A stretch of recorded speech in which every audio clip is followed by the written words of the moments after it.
sharing all that. That made my day. Really, it's beautiful. Great.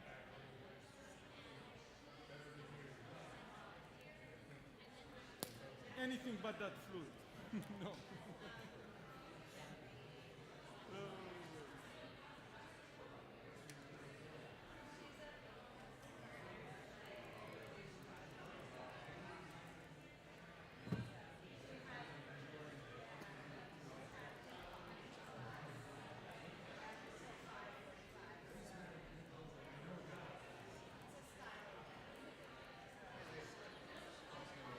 I'm ready. All right, hit it. I know. I just want some pizza chicken.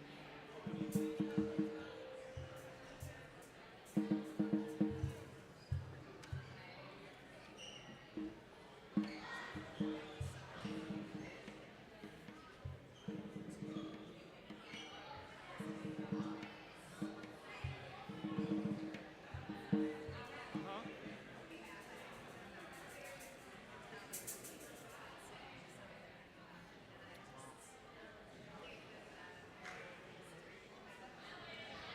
Wow. Good for you. Yeah. Wow. Yeah, yeah. Well, I wonder how will that go in Gaza, for them. Yes, yes.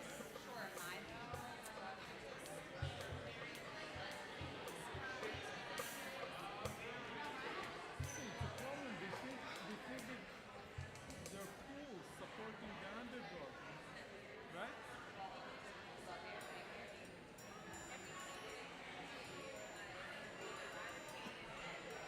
Yes.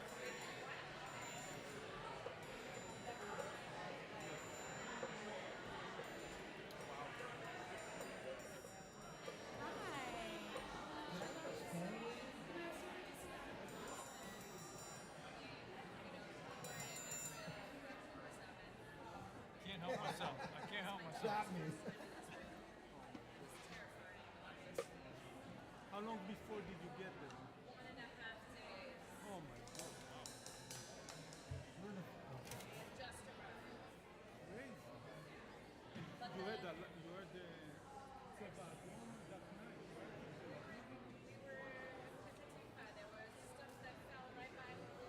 When did you come back? How of course.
Mashiach ani bani. Eviat HaMashiach, Eviat HaMashiach ani bani.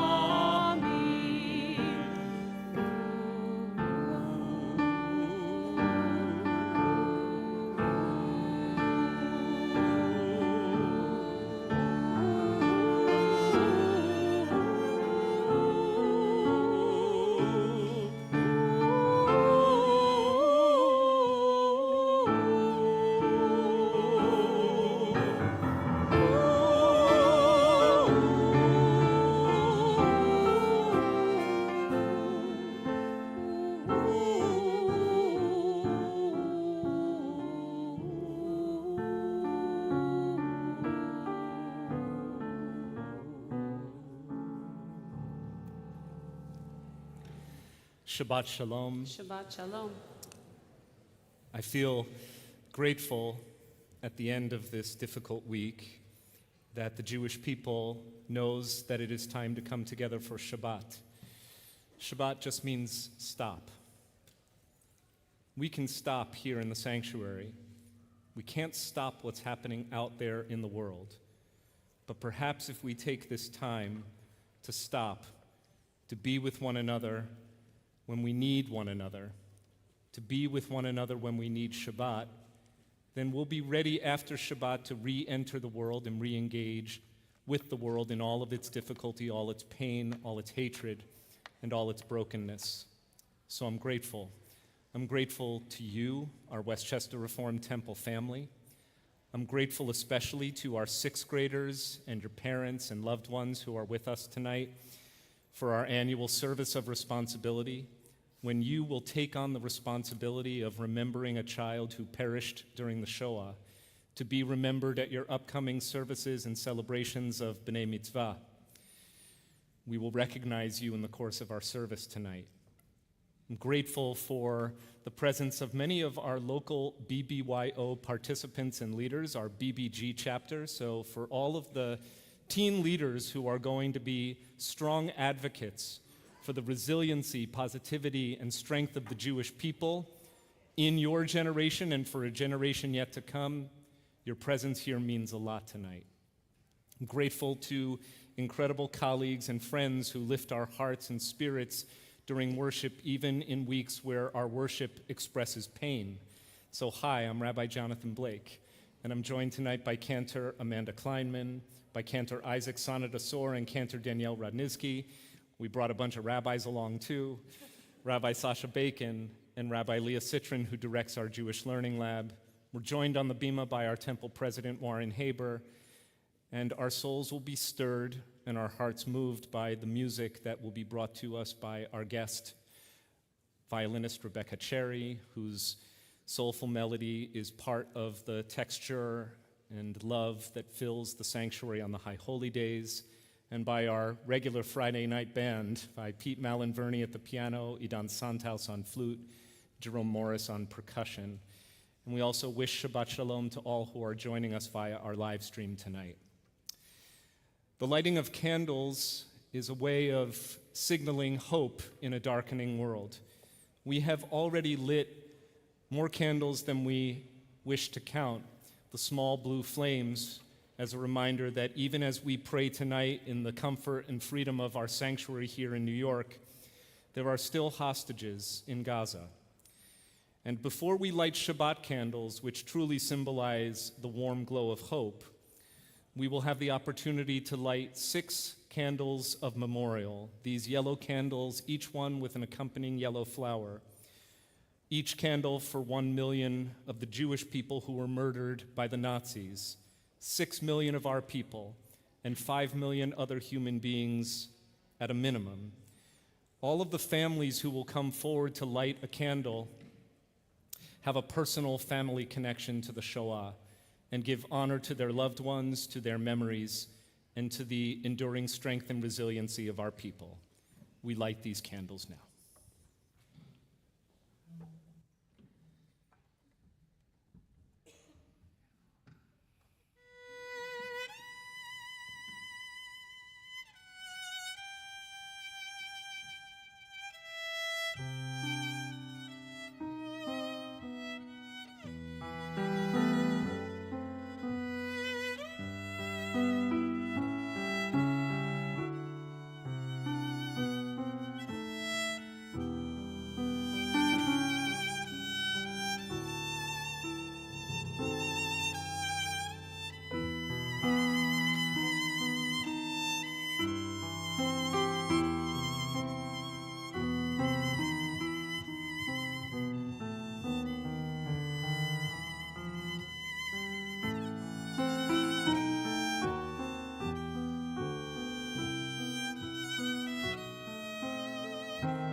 prophet Jeremiah once referred to the Jewish people as asirei tikva, that we are prisoners of hope.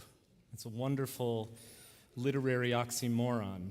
Prisoner is something we associate with darkness and despair. But to be a Jew, to be associated with the Jewish people on our storied journey through history means that even when we cannot choose our moment in history, we can choose a response that affirms light, that affirms the divine, that affirms love and goodness. And so in that spirit, it is joyful. Perhaps it's even especially joyful that tomorrow morning, Abby will be called forward to the Torah. So Abby Stockton, we would love for you to come up with your family to help us kindle lights for Shabbat in celebration of your bat mitzvah weekend.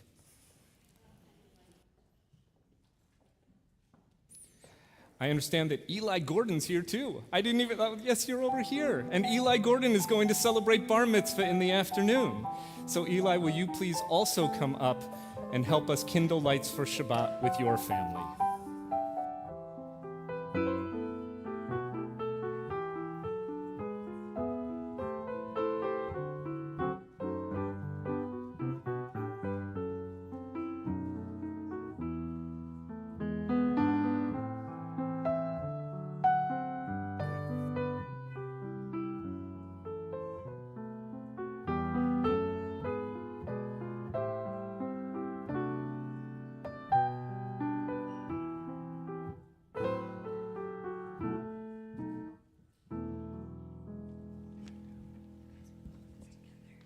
We're going to read this prayer, okay? You can use the transliteration if you want.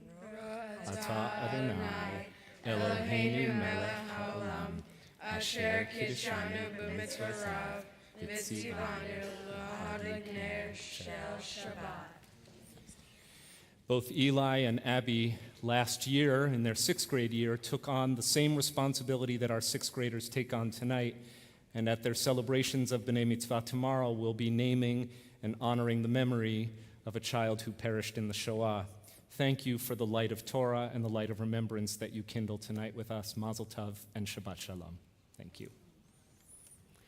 We'll continue now on page 142. We'll greet Shabbat together with the words of Shalom Aleichem. These are words that allow us to welcome the angels who come and bless us on Shabbat.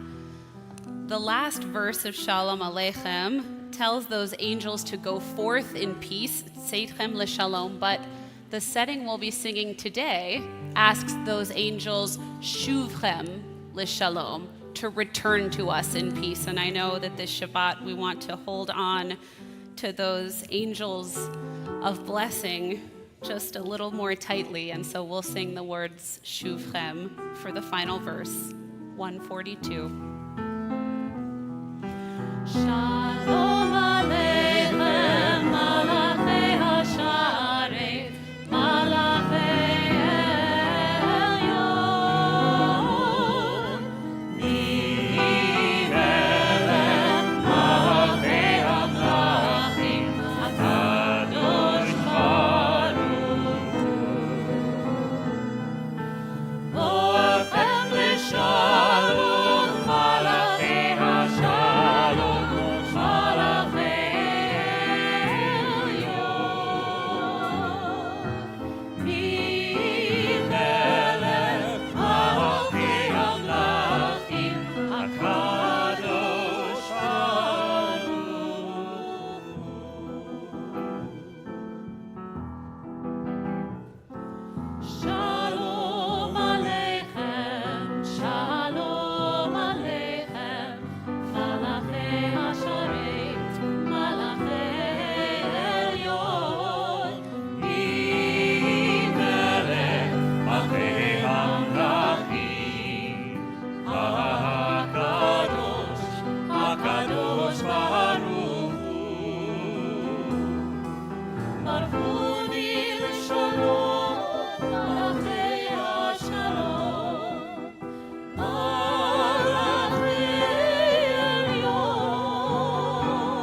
Turn now to page 146. Will all who are able please rise as we are called to prayer.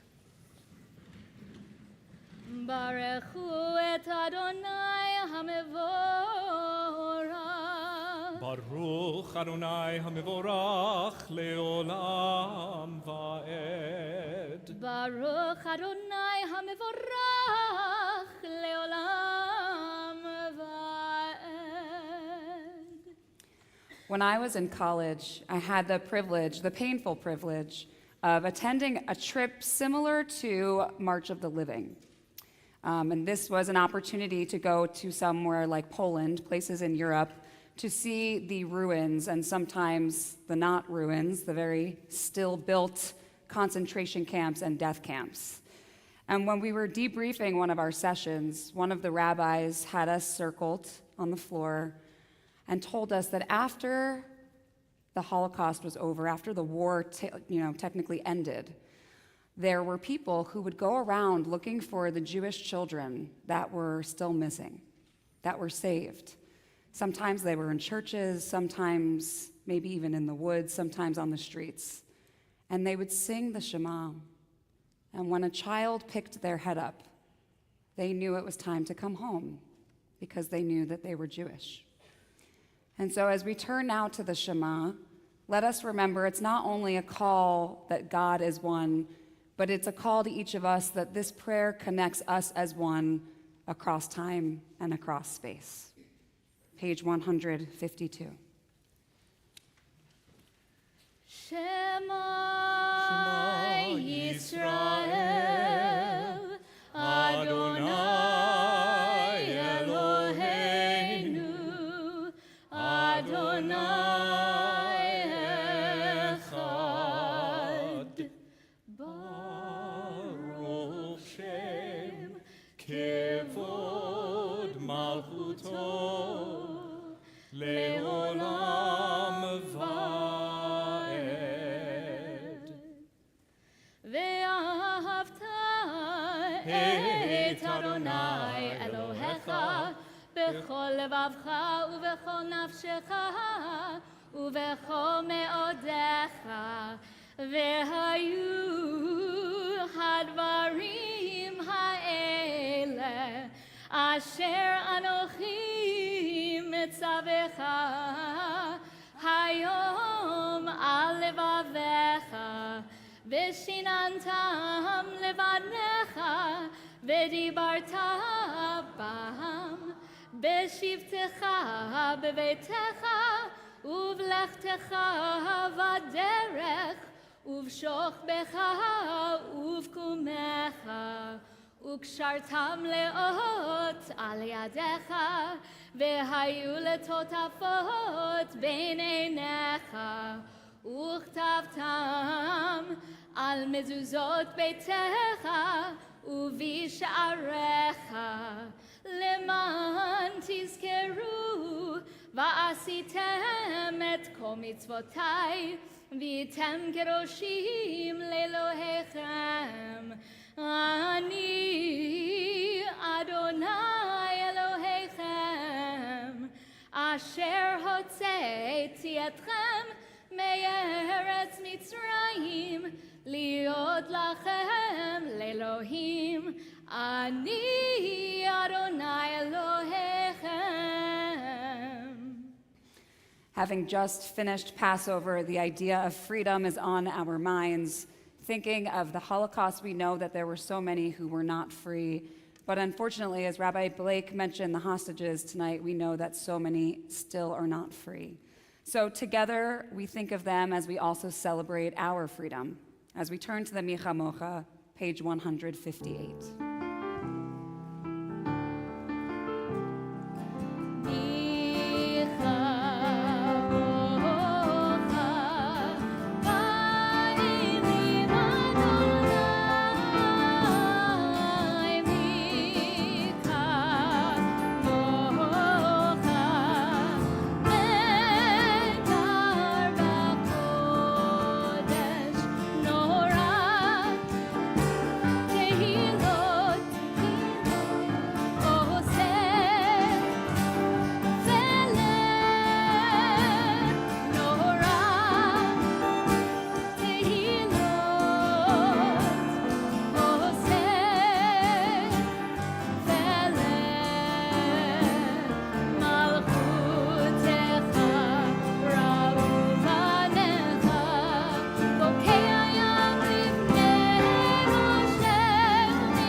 ונאמר כי פעל אדוני את יעקב וגאלו מיד חזק ממנו ברוך אתה אדוני גאל ישראל.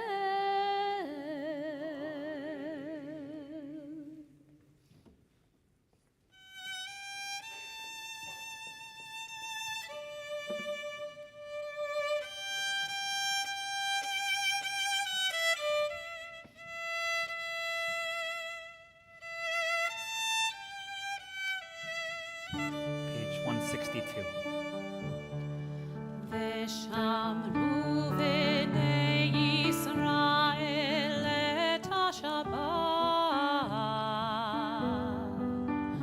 לעשות את השבת לדורותם.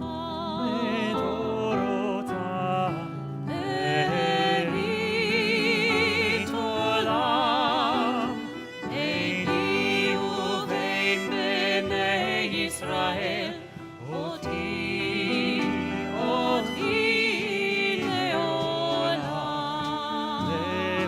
לעולם. כי ששת ימים עשה אדוני את השמיים ואת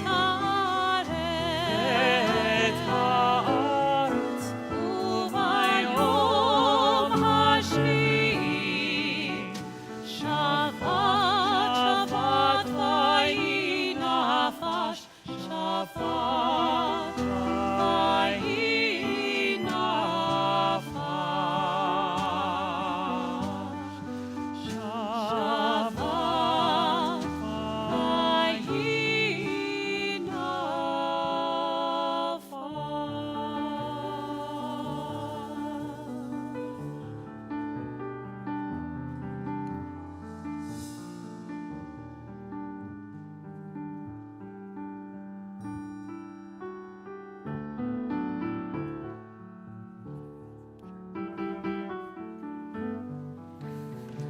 Page 164.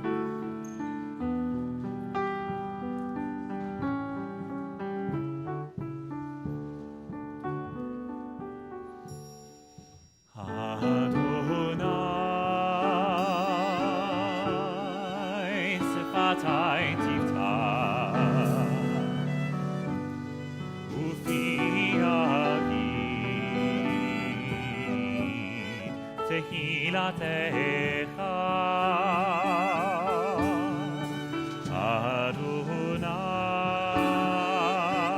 Adonai Open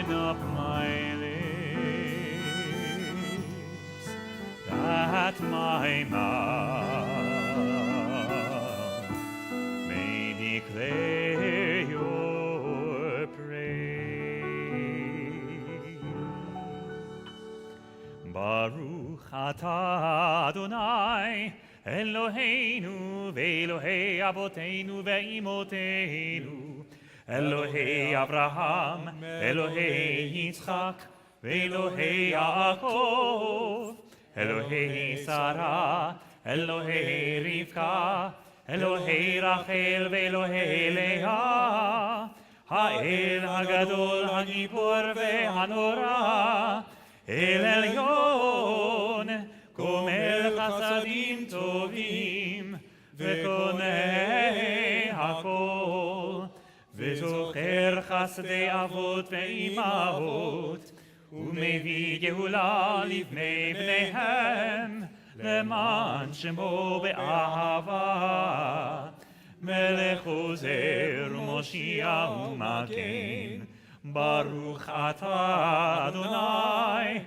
Magen Abraham Be'ezrat Sarah Ata Gibor Leolam Adonai Mechayei Hakol Ata Rav Lehoshia Morid Atal Mechalkel Chayim Bechesed Mechayei Hakol Berachamim Rabim Somech Nofelim Berofei Cholim Umatir Asurim Umekayem Emunato Lishenei Afar Micha Mocha Bal Gevurot Umido Melach Melech Meimit Umechaya Umatzmiach Yeshua V'neman ata le'achayot hakol Baruch ata Adonai Mechayei hakol Ata kadosh v'shimecha kadosh Ukdoshim b'chol yom yahalelucha sela Baruch ata Adonai Ha'el HaKadosh. We take some time for silent reflection, whether you would like to use the words of our Siddur, listen to the beautiful melodies or the quiet in your own mind, or whatever you're holding in your heart. And when you are ready, you may be seated.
Yesher koach.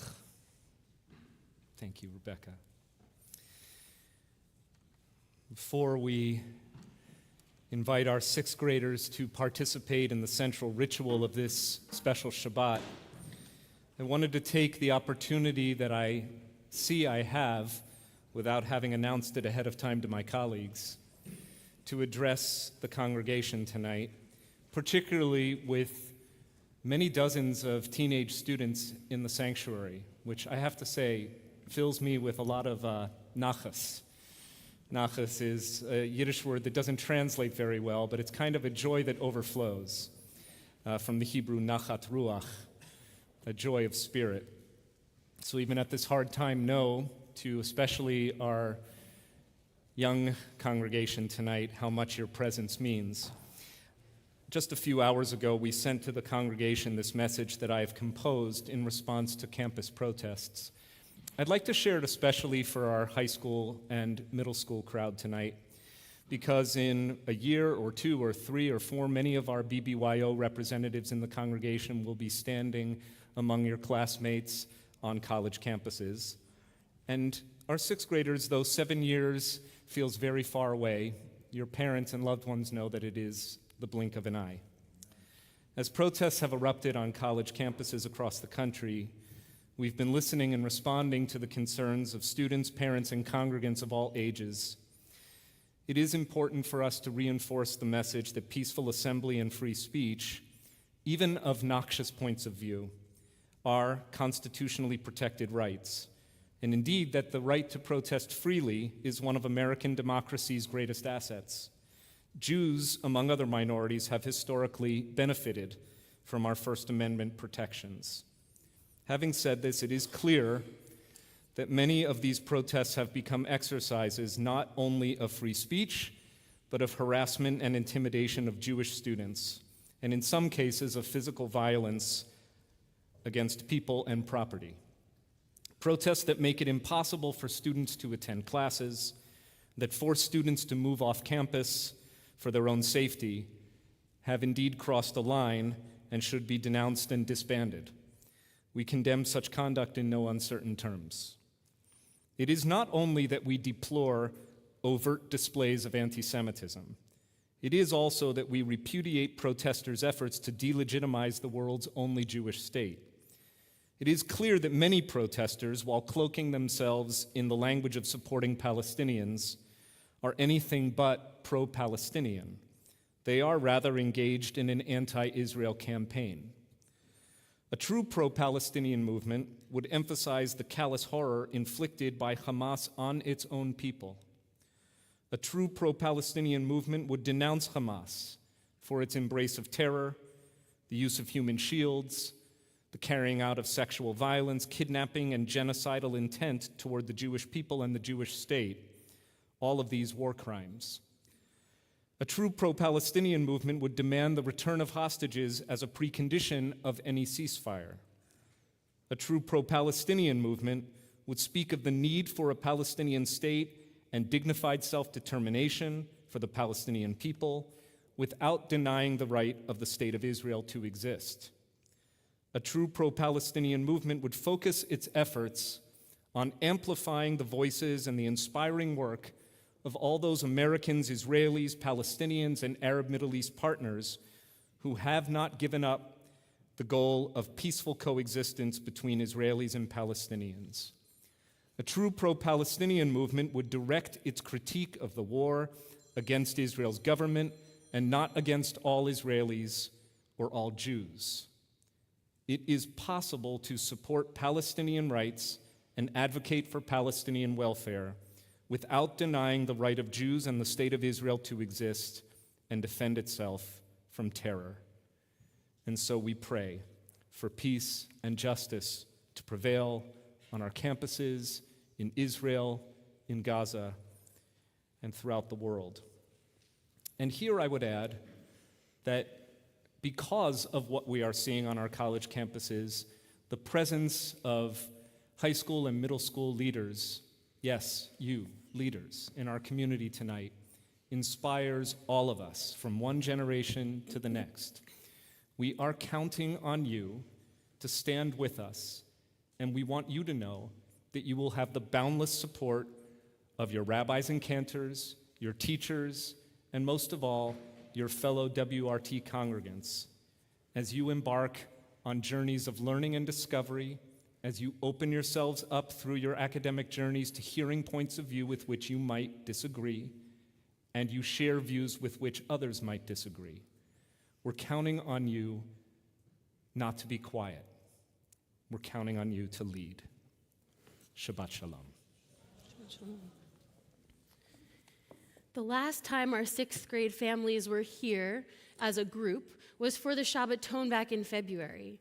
And at that point, we noticed that there was a gaping hole in the ark because our Shoah scroll was with Cantor Rodnitsky in London, as our scroll is part of the Memorial Scrolls Trust. Specifically number 1,357 out of 1,564 scrolls that were rescued from the Czech Republic during the Holocaust. And so it seems fitting that tonight we will invite forward our sixth graders on this service of responsibility as they take on that responsibility to carry forward the memory of a child who died before becoming the age of B'nai Mitzvah. And we will invite them forward to walk behind the Torah that was saved from the Holocaust as a marking of their commitment to this responsibility, knowing that in somewhere between 4 and 18 months, they will be handed the Torah as part of becoming B'nai Mitzvah, and that the responsibility began before now and will continue beyond that. Please rise. And sixth graders, please come forward.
I speak from firsthand experience when I share with you that universities can be intimidating places. 27 years ago, when I was beginning my third year of rabbinical studies at the Hebrew Union College Jewish Institute of Religion in Cincinnati, Ohio, I was placed in a rabbinic internship in a wonderful synagogue called Beth Shalom in Bloomington, Indiana. Now, the membership of this synagogue was diverse, but as is the case in many a college town, because Bloomington is where Indiana University is based, the synagogue drew a lot of Jewish faculty to pray and study and celebrate holidays and celebrate their life cycles, mourn their losses, and what have you. And I realized before long that this was going to be a very intense experience as the rabbi, lowercase r, 24 years old, only in my third of 5 years of rabbinical studies, to show up in a synagogue where, I don't know, on any given Shabbat morning, half of the congregation were all professors, and half of those were professors in the Jewish Studies Department of Indiana University, and that I was expected to lead the service, give the sermon, and then lead a very academic Torah study over lunch afterward. So yeah, I was a little bit nervous. And were it not for the incredible kindness, the warm embrace, and yes, the understanding that I was just a 24-year-old kid shown to me by the friends who were also the faculty of IU, I probably would not be here today. I had an amazing year, and I made lifelong friends, including my friend Alvin Rosenfeld, who is professor of English and Jewish Studies and the Irving M. Glazer Chair of Jewish Studies, the director of the Center for the Study of Contemporary Anti-Semitism at IU. And so, first I want to say thank you to Dr. Rosenfeld for the warm embrace of our community that you've already extended tonight, for being here on this special service of responsibility, which comes just a few days before Yom HaShoah, the Jewish calendar's commemoration of the Holocaust, and also for remembering deeds of Jewish heroism. Dr. Rosenfeld received his PhD from Brown University in 1967 and began teaching at IU the very next year. He holds the Irving M. Glazer Chair in Jewish Studies and is director of the Institute for the Study of Contemporary Anti-Semitism. Dr. Rosenfeld founded Indiana University's Bourne's Jewish Studies program, which continues to be one of the leading Jewish studies program of its kind in the country, anywhere in the world, and served as its director for 30 years. He has been honored with IU's Distinguished Service Award and also the Provost's Medal in recognition of sustained academic excellence, vision, and leadership, resulting in lasting and widespread impact. And in 2019, he received the President's Medal, Indiana University's highest award, quote, in recognition of sustained excellence in service, achievement, and leadership. The list of his academic and authorial accomplishments, the books he's written, the publications he has authored, his academic distinguishing credentials, and his friendship to all who join in the fight against anti-Semitism and hatred are truly a twice-told tale. And for me to name them all here would kind of be like trying to add colors to a rainbow. We are immensely grateful for your words, your presence, and your continued leadership at a time when the Jewish people and the world needs a critical, thoughtful, sensitive approach to how we talk about the issues that are clearly facing our community every single day. So it gives me great pleasure to welcome to the Bima of WRT, Dr. Alvin Rosenfeld.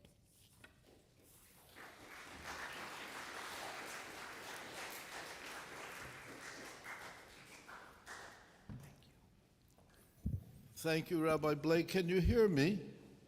Okay, good. Universities can be wonderful places. Mine has been for many years. I fled yesterday, happily. The university is in crisis. It's in turmoil. Things are bad in ways that none of us ever anticipated. And if I ever needed a good Shabbat, my, oh my, this is that Shabbat. So I couldn't be more pleased to be here with you. It's a somber Shabbat because it precedes Yom HaShoah, and Rabbi Blake asked me to say some words, especially about the Holocaust, which I'll do just shortly. The opening prayer, which was sung and played so beautifully, is Ani ma'amin be'emunah shlema. I believe with perfect faith in the coming of the Messiah, and though he tarry, still will I trust in him. Amazingly, that prayer we know was sung by Jews walking into the gas chambers of Auschwitz. Not all Jews, but particularly pious Jews who knew that prayer and who knew exactly what fate awaited them, went to their deaths chanting Ani ma'amin. Rabbi Blake twice or three times talked about the need for hope. There is no Judaism without hope. And it's being affirmed tonight in ways that are really just so beautiful, and I'm delighted to be with you, even if my words tonight, dealing as they must with Yom HaShoah,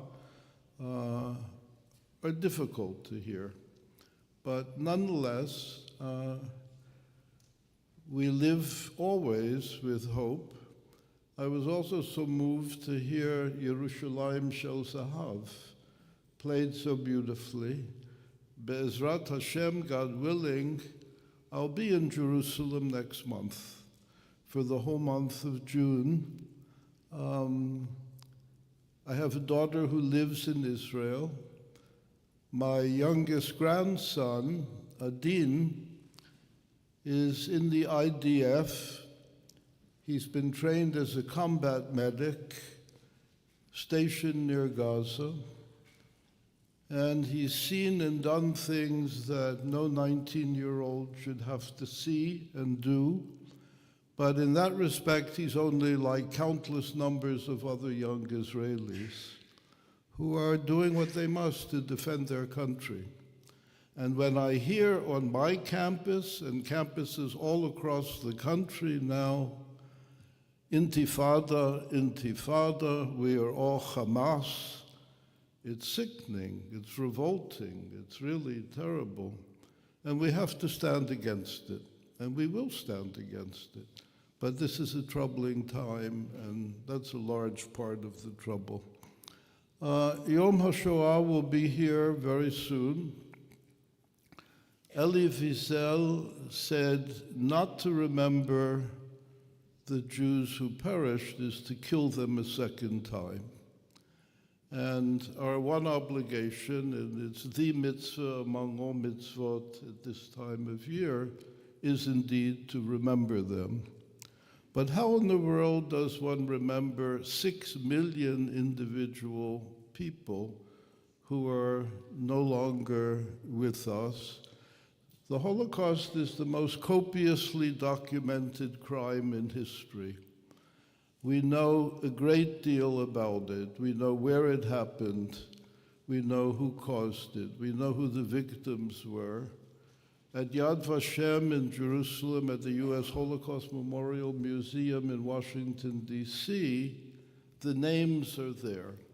But one can't, in fact, recall 6 million names. At dinner, Rabbi Blake mentioned to someone that of those 6 million, about 1.5 million were children. Many of them the age younger, a bit older than the children in this room, in fact, tonight. And I think that what you're doing is having your children attach themselves to the names of children who perished is exactly right. There is one name, however, among all those names that virtually everyone does know, and they know it because of this book. It's the Diary of Anne Frank. It's often the first book that young people in particular read, and in doing so, they come to know about her. But not only young people, lots of people know and cherish this book. Of the 6 million who perished, especially the young among them, they all now have one name. The name is Anne Frank. Her book has been translated into 60 languages. It sold more than 30 million copies. Stage plays have been produced about her story. Films have been produced about her story. Streets have been named after. Schools have been named after. And on and on and on. The question, though, really is, who is the Anne Frank we remember? And the answer changes over time. By and large, the Anne Frank who's most remembered and who's most cherished is the Anne Frank who wrote one line, which many of you may know: "Despite everything, I still believe that people are really good at heart." The line comes right out of the diary, but it's only one line in a diary of a few hundred pages.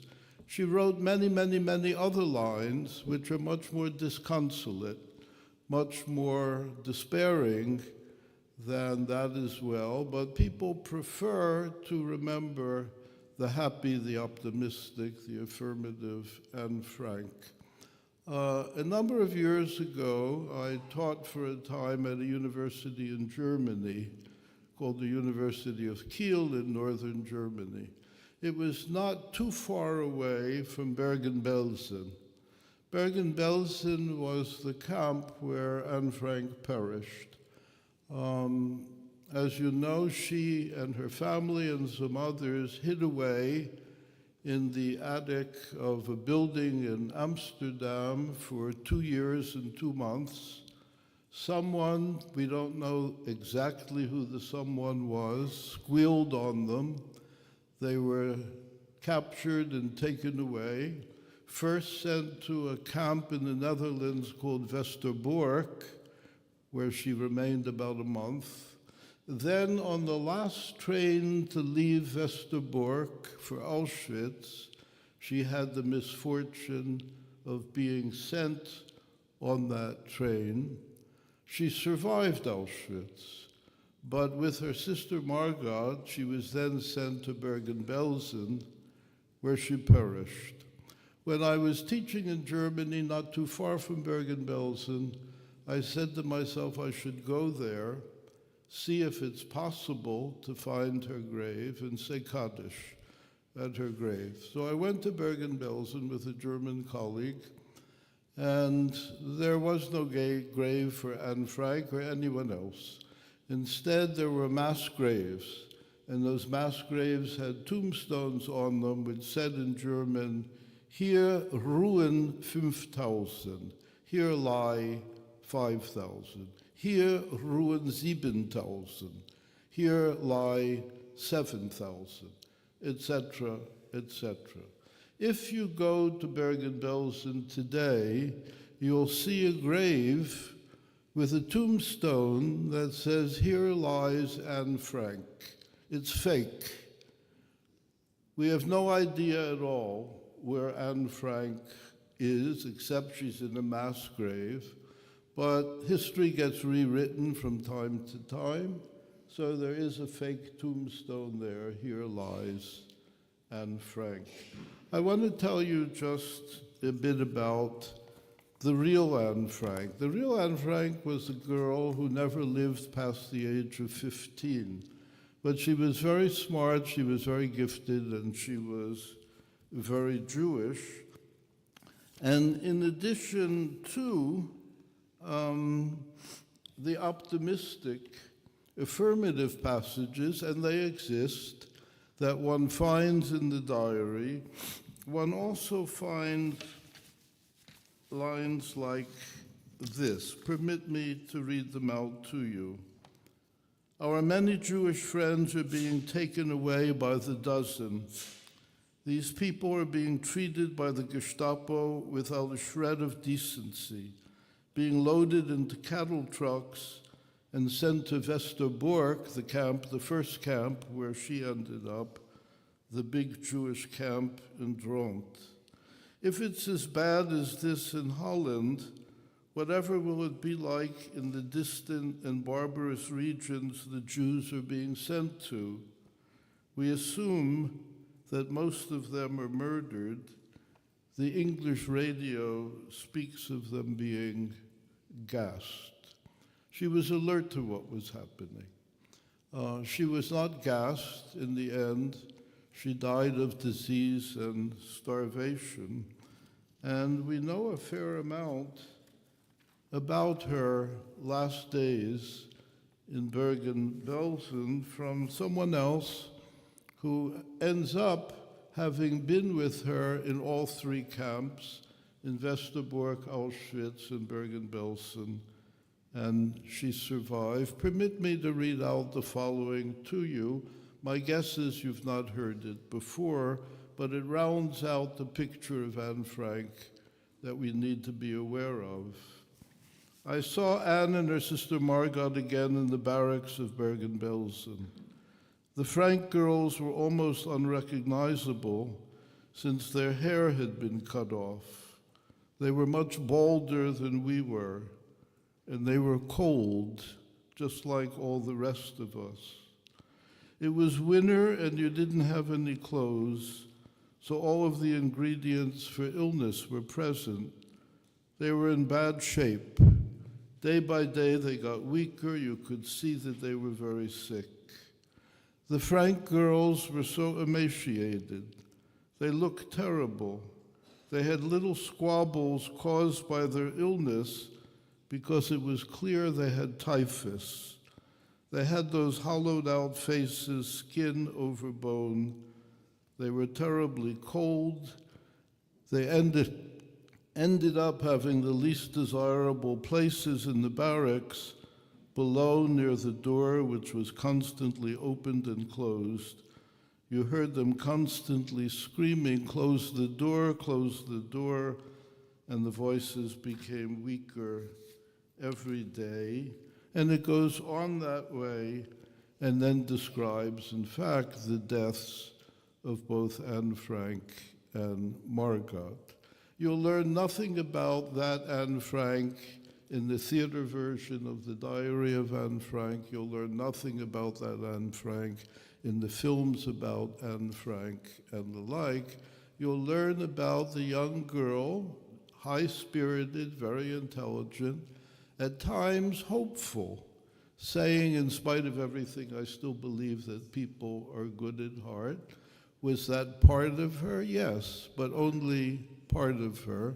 I want to end, however, by reading one more part of her, which in some ways goes deepest into her soul as a young Jew. Keep in mind, she was only 15 years old, but very thoughtful, very sensitive, very smart, and very devoted to the Jewish people. I close with these words, hers. We have been pointedly reminded that we are in hiding, that we are Jews in chains, chained to one spot without any rights, but with 1,000 duties. We Jews mustn't show our feelings. We must be brave and strong. We must accept all inconveniences and not grumble. Who has inflicted this upon us? Who has made us Jews different from all other people? Who has allowed us to suffer so terribly up till now? It is God that has made us as we are, but it will be God too who will raise us up again. If we bear all this suffering, and if there are still Jews left when it's over, then Jews, instead of being doomed, will be held up as an example. Who knows, it might even be our religion from which the world and all peoples learn good And for that reason, and that reason only, are we suffering now. We can never become just Netherlanders or just English or representative of any entity for that matter. We will always remain Jews, and we want to remain Jews. And that's the message of hope that, in fact, we need to hold on to as well. She was not fortunate to live very long at all, but the words she left us are priceless and speak to us as well. We're Americans, fortunately so, and we're Jews more than fortunately so. And our commitment to a good America and to the lifelong value of our people is as inspiring a story as ever any told. And that's what we want to hold on to, as well as remembering the victims during this special Shabbat. Thank you for allowing me to be with you.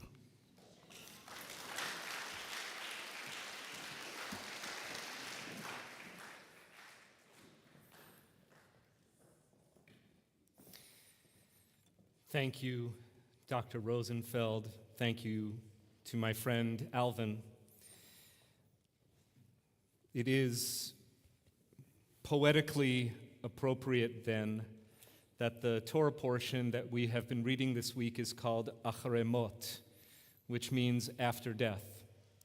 There is an after death, and it is the way we remember. Yisher Koach. Thank you. A meditation before we join in the recitation of the Mourner's Kaddish. This is a song that was written in the later part of the 19th century by the Yiddish composer Abraham Goldfaden. It's called Raisins and Almonds. It's a song that was written for the Yiddish theater, but which over time became a beloved Yiddish folk song.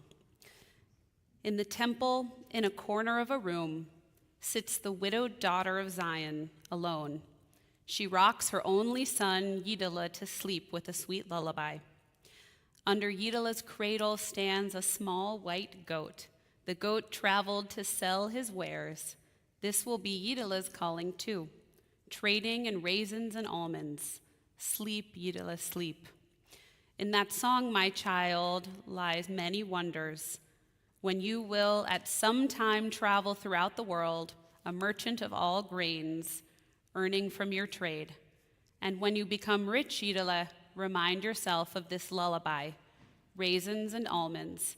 This will be your calling. You'll be a merchant of all wares, but for now, sleep, Yidela, sleep.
Acharei mot.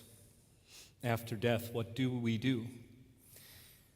We, Jewish people, say Kaddish. We give thanks to God for the gift of life, for the gift of love. Acharei mot, we remember. After death, we commit ourselves to champion the causes our loved ones loved, and to cherish all the more the living whom they loved. Acharei mot, after death, we rise together and turn to page 598.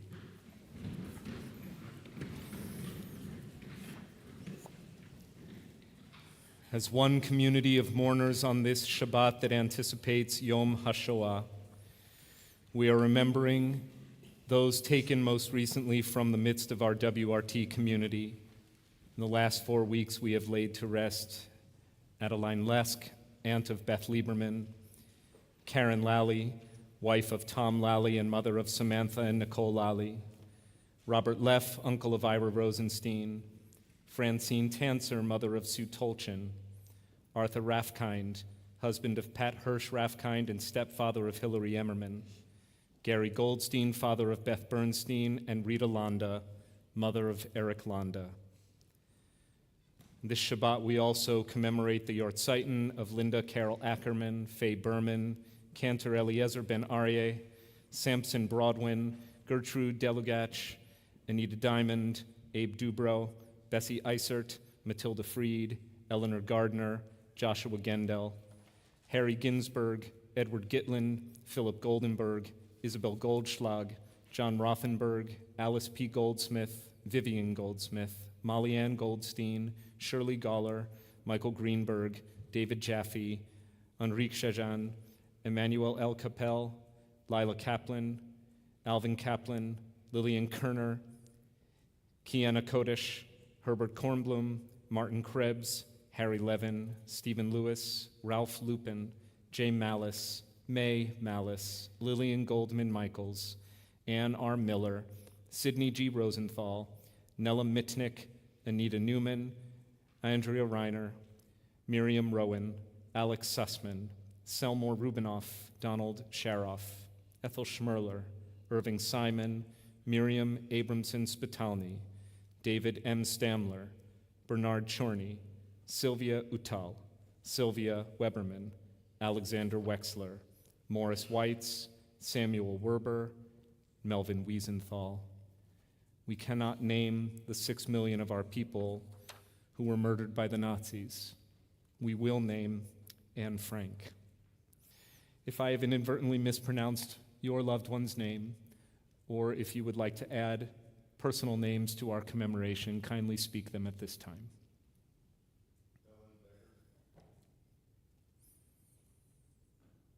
Tehi zichronam baruch. Acharei mot, after their death, let their memories provide blessing. The mourner's Kaddish is found on 598.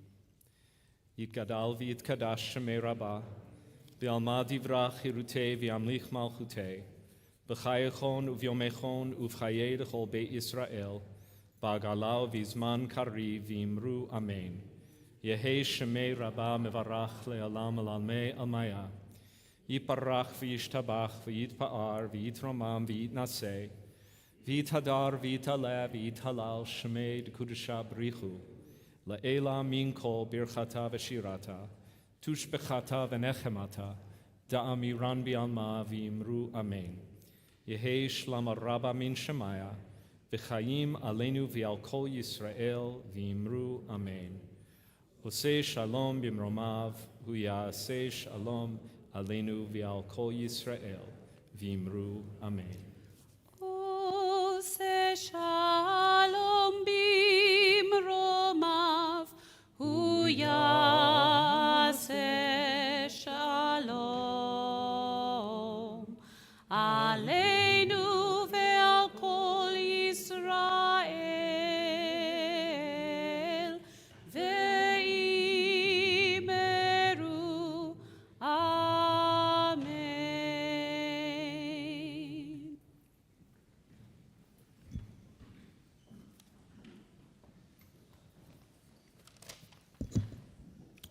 Thank you for joining us. I'd like to thank our greeters this evening, Bea Cremieux, Mike Rahimi.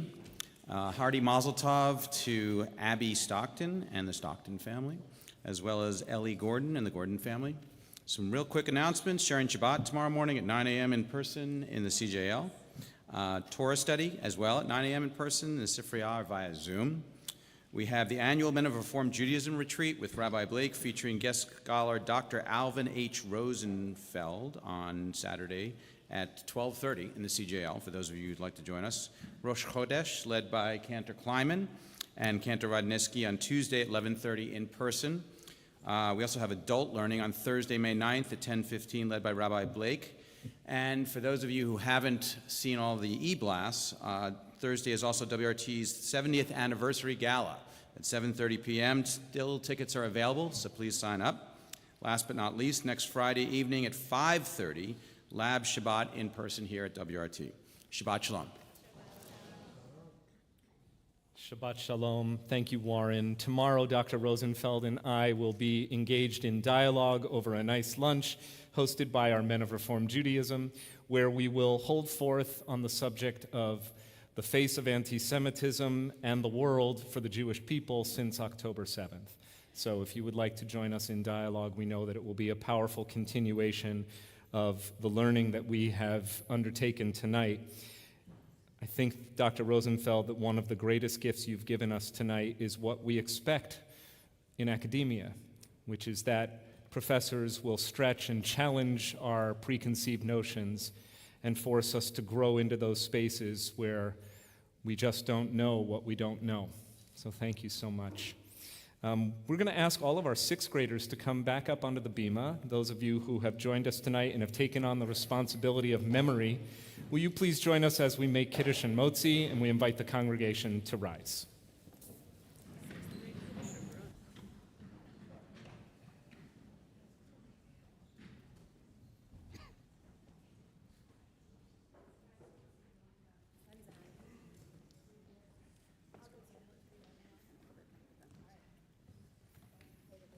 We're going to say it together.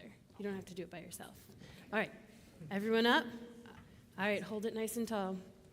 Baruch atah Adonai Eloheinu melech haolam borei peri hagafen. L'chaim. Can I have a sip? It's grape juice. It's all good. Okay. It's grape juice. Do it. Nice. Please put your arms around the people close to you if you are so moved and feel strengthened by the love that flows through our community. Baruch atah Adonai Eloheinu melech haolam hamotzi lechem min haaretz. Shabbat shalom.